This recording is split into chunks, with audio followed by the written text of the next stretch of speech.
Атырау қалалық перзентханасындағы аналар саяси науқаннан тыс қалмай дауыс беруде. Жалпы 80-ші учаскеде 85 адам тіркелген. Қазірге дейін 20-дан аса келіншек өз таңдауын жасады.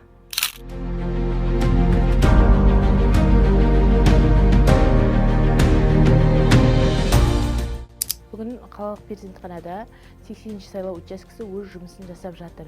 Мен өмірге сәби әкелуіме байланысты 80-ші сайлау учаскесіне өз дауысымды бердім. Қазіргі таңда баланың да өзімнің де жағдайым жақсы.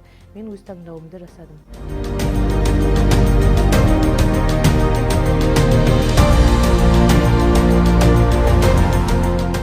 Атырау қалалық перзентханасы бойынша нөмір 80-ші жабық референдум учаскесі бүгінгі күні жұмыс жасап жатыр. Бізде жоспар бойынша Атырау қалалық перзентханасында 85 әйел дауыс береді. Таңғы 7-тен бастап дауыс беру жалғастырылып жүріп жатыр. Бүгінгі күні, яғни 6 қазан күні сағат 12-ден кейін өмірге 10 бала дүниеге келді. Оның ішінде 9-ы қыз бала, 1-і ер бала. Қазіргі уақытта ана мен баланың жағдайлары жақсы. Дауыс беру жалғасуда.